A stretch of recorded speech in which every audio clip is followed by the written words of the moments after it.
Assalamualaikum warahmatullahi wabarakatuh. Selamat datang di channel Amanah Media, sumber inspirasi dan ilmu Islami.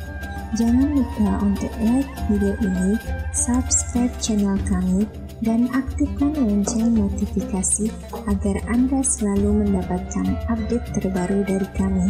Semoga dengan menonton ceramah ini, kita semua mendapatkan pencerahan, ilmu yang bermanfaat, serta keberkahan dari Allah Subhanahu wa Ta'ala. Selamat menyaksikan, dan semoga apa yang Anda pelajari di sini membawa kebaikan dan kebahagiaan dalam hidup Anda. Hari demi hari, waktu demi waktu berjalan. Umur kita terbatas dan semua terhitung hisabnya di sisi Allah Subhanahu wa Ta'ala. Umur kita sejak kita dilahirkan sampai akan meninggal dunia sudah semua ditentukan oleh Allah Subhanahu wa Ta'ala. Di antaranya rezeki. Malah rezeki itu salah satu rahasia Allah Subhanahu wa Ta'ala, dan Allah Subhanahu wa Ta'ala sendiri yang mengaturkan rezeki manusia. Bukan hanya rezeki manusia, bahkan seluruh makhluk Allah di muka bumi. Wa ma min dabbatin fil ardi illa 'ala Allahi rizquha. Setiap makhluk yang berjalan di muka bumi, Allah Subhanahu wa Ta'ala yang mengaturkan rezekinya. Walaupun rezeki kita sudah ditentukan oleh Allah, tapi sebagaimana kata Amirul Mukminin Umar bin Al-Khattab radhiyallahu anhu, inna as-samaa'a la tumtiru dhahaba. Ketahuilah langit itu tidak akan menurunkan hujan emas. Walaupun rezeki kita sudah ditentukan dan ditakdirkan oleh Allah Subhanahu wa Ta'ala, tetap kita punya kewajiban untuk berusaha. Allah Subhanahu wa Ta'ala menerangkan banyak di dalam Al-Quran, فَإِذَا قُضِيَتِ الصَّلَاةِ فَانْتَشِرُوا. Bergeraklah, berjalanlah, berikhtiarlah, berusahalah. فَانْتَشِرُوا فِي الْأَرْضِ وَابْتَغُوا مِنْ فَضْلِ اللَّهِ. Carilah karunia Allah, anugerah Allah, rizki Allah.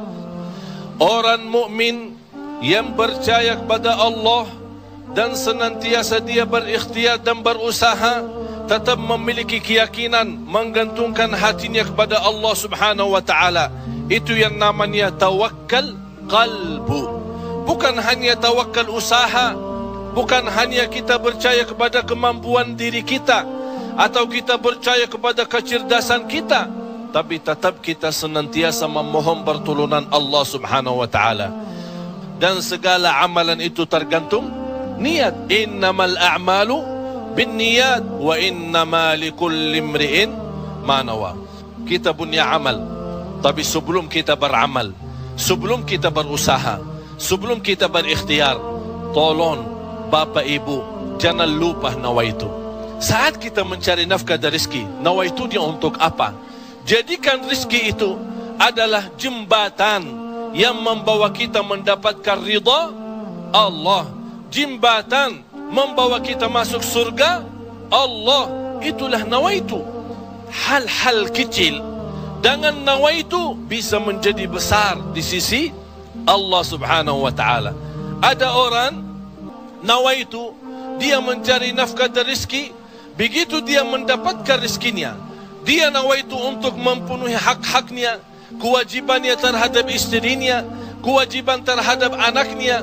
Sampai Rasul bersabda, sampai seorang suami suapin istrinya diberikan pahala sedekah. Coba bayangkan, berarti nawaitu itu sangat berarti. Oleh kerana itu Bapak Ibu jangan tinggalkan nawaitu. Di mana Anda berada, apa urusannya, mau kemana, tolong dihadirkan nawaitu.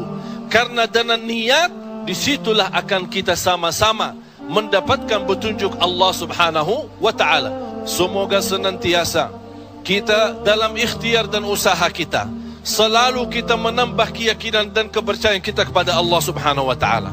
Hari ini kita berusaha berikhtiar menghadapi sedikit kesulitan dan kesusahan. Jangan kita berkata, kenapa Allah tidak melancarkan rizki dan usaha saya? Tapi harus bertanya kepada diri kita, apa salah saya? Apa kekurangan saya? Barangkali kalau kita muhasabah diri, oh ternyata hari ini saya merasa susah rizki karena ketiduran salat subuh tadi. Saya merasa malam ini tidak lancar karena saya lupa baca Al-Quran. Saya hari ini merasa tidak baik karena saya ketinggalan salat malam. Inilah muhasabah diri. Al-Imam Muhammad ibn Sirin pernah dia mencela orang, mencaci maki orang. Itu orang miskin. Orang itu tersinggung. Kata Imam Muhammad ibn Sirin, saya menunggu ucapan saya ini, menunggu akibahnya, menunggu balasannya 40 tahun. Coba bayangkan, hanya satu ucapan dia takutin, dia fikirkan, apalagi perbuatan. Bapak Ibu, berapa banyak perbuatan kita salah, berapa banyak kita melanggar aturan Allah, berapa kali kita menjauhkan diri dari perintah Allah, padahal kita semua hafal.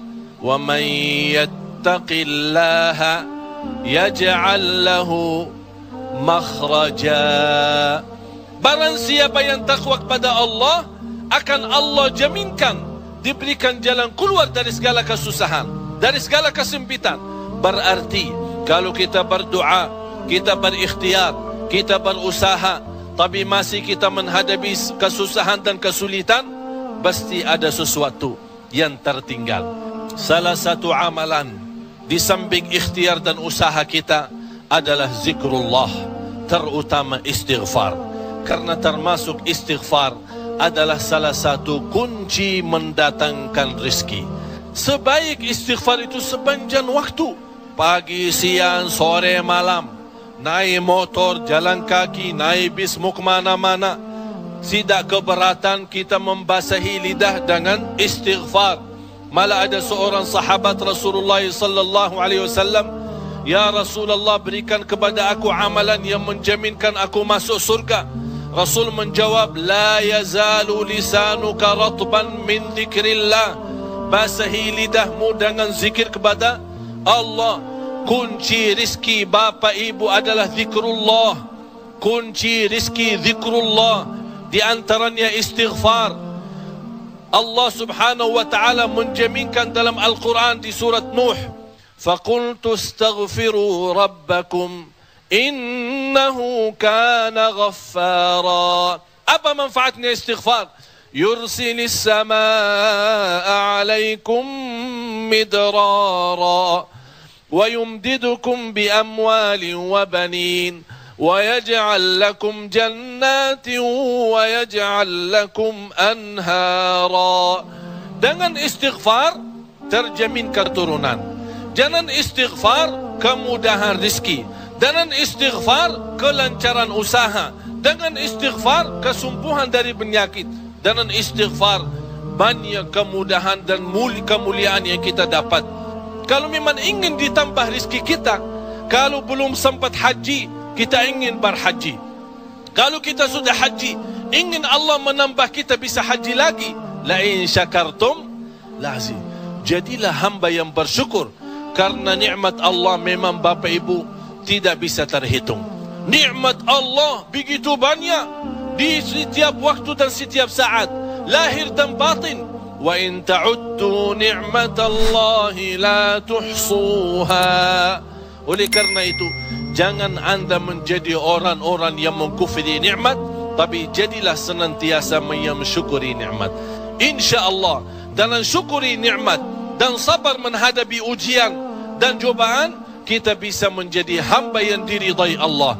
Kalau Allah sudah ridha kepada kita, InsyaAllah segala amal ibadah kita akan diterima, dan segala usaha dan ikhtiar kita akan dipermudahkan oleh Allah subhanahu wa ta'ala. Bapak Ibu, yang terakhir, tidak boleh kita lupa doa. Rasul kita sallallahu alaihi wasallam selalu berdoa kepada Allah subhanahu wa ta'ala. Padahal dia Rasul, terjamin pertolongan Allah. Senjata orang mukmin adalah doa, dan pintu langit bisa dibuka dengan doa. Dan doa itu kapan saja dan bisa sampai kepada Allah tanpa waktu dan tanpa batas. Selama kita masih berdoa kepada Allah, selama masih kita memohon kepada Allah,